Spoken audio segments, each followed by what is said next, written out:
6-time U.S. Open champion, 2008 doubles world champion, 2-time all-around champion, and 7-time Mosconi Cup member.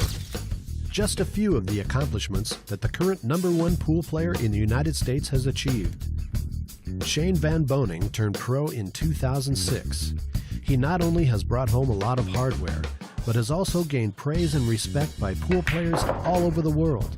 Shane says that comes from a lot of hard work. After competing all these tournaments, I decided that, I'm gonna have to work harder for myself and dedicate myself the fastest. And to get to where I'm at right now is take about 6 to 8 hours a day, 7 days a week. I work real hard, dedicate myself, and just wanted to be one of the best pool players in the world. Shane was nicknamed early on in his professional career by his fellow competitors. All of a sudden, I hear people calling, "Oh, there's a kid from South Dakota. He played pretty good." And every time when I walk into a pool room around the country, they don't really know my real name. They just know that I'm known as the South Dakota kid. Van Boening has been playing pool all of his life. Growing up in Rapid City, Shane learned early on that he was destined to be the best. As a child, I used to sit in a baby chair and watch people play pool in the pool room. And I watched my family play pool, and I watched my friend. This kid was so entertaining. Like I say, at 2 years old, he just seemed to know everything that you should be knowing when you're 18. He just immediately picked up by watching. Gary Bloomberg, Shane's grandfather, owned a string of pool halls when Shane was young. Although Shane's love for pool probably started there, it was a gift from his grandfather that seemed to catch his eye. At Christmas time, I bought him this miniature table, and he had all his toys out there, and when he got to the pool table, which was wrapped up, the minute we tore it, he dropped all of his toys. I handed him the cue, put the balls on the table, and incidentally, he made his first shot. And has been making them a lot since, believe me. Shane and his grandfather attended local trade shows where they performed trick shot exhibitions. This is where Gary knew that his grandson was meant to play pool. To me, that was so cute. I bought him a little suit, put the tie on it. He was so proud. He couldn't wait to get up there. People would gather around. He couldn't wait to get to the table and shoot the shots. He just loved it. Almost had to drag him away from the table. Shane's mother, Timmy Bloomberg, was an outstanding pool player herself, dominating the state tournaments with her sister and her mother. The whole family made pool playing a big part of their lives, and Shane was no different. Or was he? When he was just 16 months old, Timmy's friend noticed something about Shane that would change their lives forever. A friend of mine came over, and she asked me where Shane was. And I stomped on the floor, and I yelled his name. And she looked at me and said, "Why did you stomp on the floor?" I said, "I didn't." "Yeah, you did."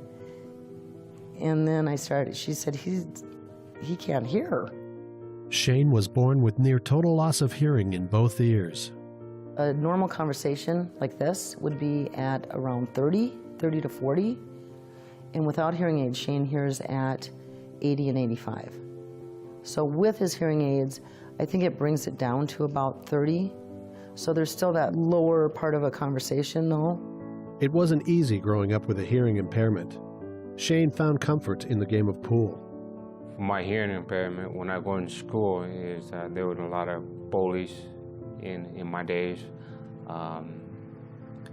And when I go play pool, it's a different world for me where I don't have to worry about that. In grade school, the school district wanted Shane to use an FM system to pipe the teacher's audio into Shane's ears. But Timmy thought that would label him as handicapped and wanted him to learn and function by himself. We had different battles while he was growing up because they wanted to treat him handicapped, and I wanted him to be functioning normal. The way he articulates now, I think, is pretty good, as severe as a hearing loss that he has. Shane says this helped him learn how to speak and communicate with others. But where he really learned to communicate was at the pool hall. What helped me the most is that when I grew up in the pool room I grew up with my friends, and this is where I can get my better communication with people. Otherwise, most hearing impaired people out there, they don't really speak very well. Some say the hearing impairment is an advantage during a pool match. He's so focused it wouldn't make any difference, really, if he was hearing or if he wasn't. If I have an important match, if I really want to win, I usually turn them off. And, it's a complete different situation where you don't have to hear any noises or distress. A lot of professional pool players are complaining that I don't hear anything when I'm playing pool, and they do. And a couple years ago, they almost made a rule where, it's not fair. And the last couple years, I leave them on. That way, I don't feel bad for other people. I just try to make it fair for everybody. I think one of the coolest thing I've ever heard him say was when one of his opponents said, well, yeah, you should win. You don't have any outside interferences at all. Or, Shane said, put on earplugs, you'll be just like me. Being a role model isn't something Shane aspires to do, but something he has grown into because of his hard work, his attitude towards others, and the respect from his fellow competitors. He's also a role model for the hearing impaired, something he looks forward to pursuing into the future.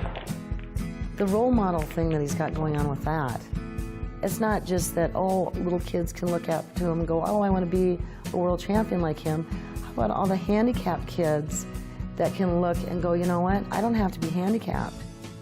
I can actually function normal and do normal things and utilize a disability so that I have more ability in some other area.